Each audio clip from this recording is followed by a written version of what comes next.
Crane's grippingly realistic depiction of their life-threatening ordeal captures the sensation and emotion of struggle for survival against the forces of nature.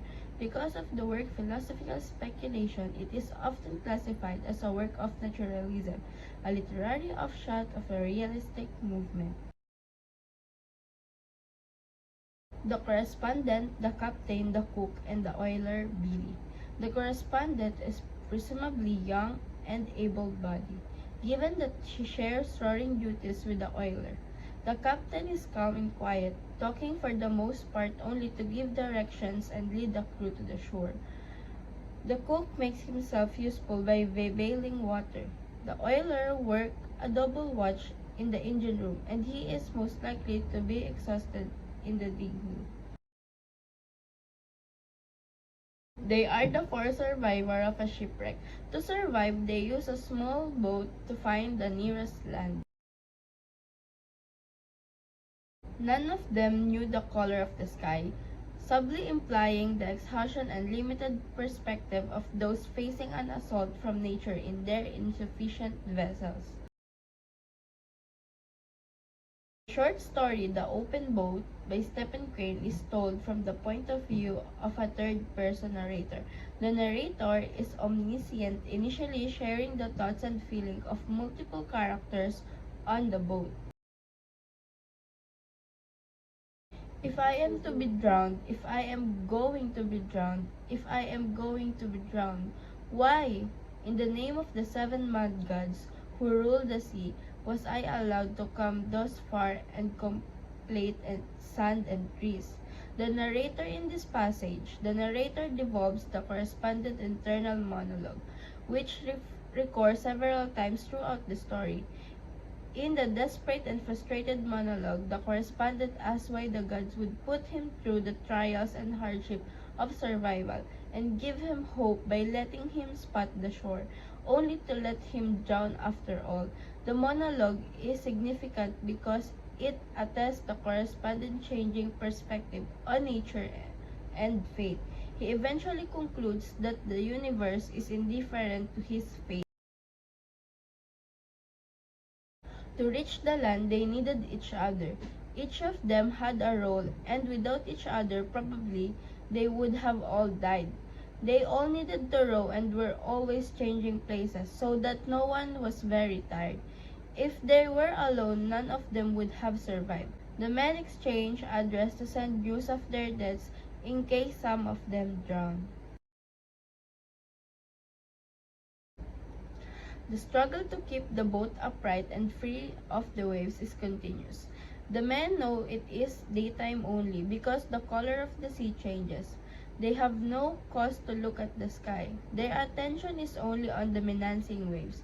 The ocean, probably splendid, continues tossing the boat, but the men are in such danger and the hardship that they have no inclination to consider the sea beauties. Caught between childish optimism and hopelessness, the men talk about whether they have a chance of making the land. They jumped to survive and swim to get to the shore, but the oiler Billy was not able to reach the shore. Only the three men successfully swim to the shore: the captain, the cook, and the correspondent. First the shipwreck, then the big waves. The main conflict of The Open Boat is the man versus nature, which takes from in the man's own exhaustion and the threat of the ocean. The climax occurs when the men decided to swim to shore. Because they survived the shipwreck, in this scene, the waves resemble the ever-changing demands of the present, the part of life that demands the most attention but allows for the least reflection. The boat to which the men must cling to survive the sea symbolizes human life bobbing along among the universe's uncertainties. The shark reinforces the meaning of the gulls. The creature appears to be waiting for something to happen, for the boat to overturn and for its next meal to be provided. But eventually, the shark like death appears to grow tired of waiting and moves away.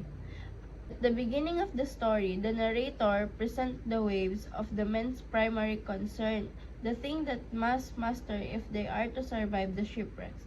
In this sense, the waves resemble the ever-changing demands of the present, the part of life that demands the most attention but allows the least reflection. The ocean is a symbol of power, strength, life, mystery, hope, and truth. It is also referred to as being the tears of sorrow of God. While at the beginning of the story, the four men think that the universe intentionally forces them to suffer, at the end of the narrative, they came to realization that nature is completely apathetic about their fate. Indeed, the sea's noisy movement is wholly indifferent to the crew, as well as how it affects the characters in the boat. While survival has become the primary focus of the men, they desperately attempt to protect themselves against the natural forces.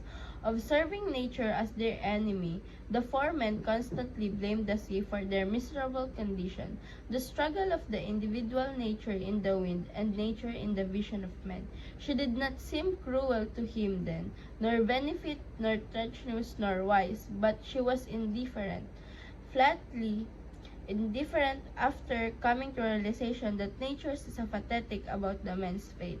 The crew understand that their future depends on them. Nature lacks of concern towards the character's fate, especially men knowledge on this fact helps the crew to survive through persistence and cooperation.